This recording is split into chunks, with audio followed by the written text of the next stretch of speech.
अफीम में हमेशा मतलब अफीम के लिए जो बादल होते हैं, अफीम के लिए जो बादल होते हैं बहुत नुकसानदायक होते हैं। जैसे ही 3-4 दिन निकलते हैं वापस बादल हो जाते हैं। अफीम का मतलब बादल होना कि पूरी तरह से अफीम में बीमारी आ जाती है और इससे किसानों का खर्चा बढ़ जाता है कि जैसे ही बादल खुलने के बाद मतलब तुरंत अफीम में दवाई का कोई भी मतलब छिड़काव करना पड़ता है और अफीम की जो दवाइयाँ होती है वो बहुत महंगी आती है। तो इससे लेकर मौसम के मतलब बदलाव के कारण हमेशा किसान अफीम में खर्चा बढ़ता है। तो इससे मतलब कि है कि सरकार से यही उम्मीद रखते हैं कि अफीम का जो समर्थन मूल्य है वो बढ़ाए ताकि मतलब किसान जो लागत लगाता है अफीम में वो पैसा निकल सके। अभी बार बार परिवर्तन हो रहा है, दिन में अत्यधिक गर्मी, रात को ठंड, अचानक से सुबह कभी कभी मौसम में हवा चलने लग जाती है। तो उस प्रकार से किसानों को चिंता सताने लग गई है अफीम की। अफीम को जो किसान अपने बच्चों से भी ज़्यादा केयर करके पालता है।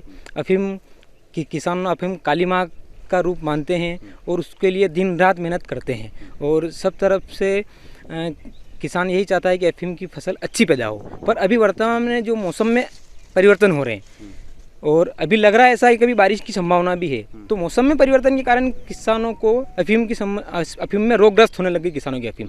कभी इसमें पहले इसमें काली मस्सी का प्रकोप था तो वैज्ञानिक की सलाह से इन्होंने काली मस्सी के स्प्रे वगैरह किए, वो थोड़ी ठीक लगी और अभी वापस से अभी फंगस सफ़ेद मस्सी का प्रकोप आने लग गया और अचानक से पौधे पूरे सिकुड़ने लग गए। इसमें आप देख सकते हो ऊपर से पौधे मुरझाने लग गए।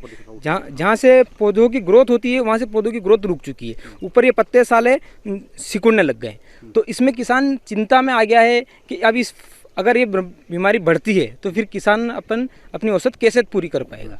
अभी 3 दिन पहले हमारा लगातार जो है रात का टेम्परेचर लगभग बहुत नीचे चला गया और ऐसी स्थिति में पाला पड़ने जैसी संभावना भी क्रिएट हुई।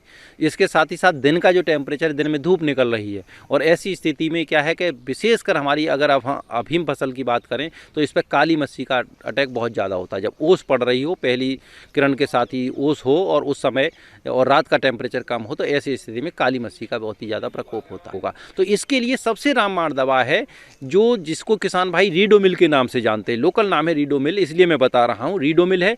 इसको अगर हम हमारे किसान भाई जो 15 लीटर वाली टंकी है उसमें लगभग 37 ग्राम प्रति लीटर प्रति टंकी के हिसाब से अगर इस दवा को डालें, साथ ही साथ स्टेप्टोसाइक्लिन आती है दवाई जो 6 ग्राम की एक पुड़ी आती है, उसकी 2 ग्राम दवाई प्रति टंकी के मान से मिलाएं और इसका अगर स्प्रे करेंगे तो काली मस्सी को आसानी पूर्वक रोका जा सकता है। इसके लिए किसान भाई को ध्यान रखना है, बुवाई से पहला स्प्रे लगभग 30 से 35 दिन की अवस्था में किसान को करना है, बीमारी आने से पहले। कभी बीमारी आने का इंतजार नहीं करना।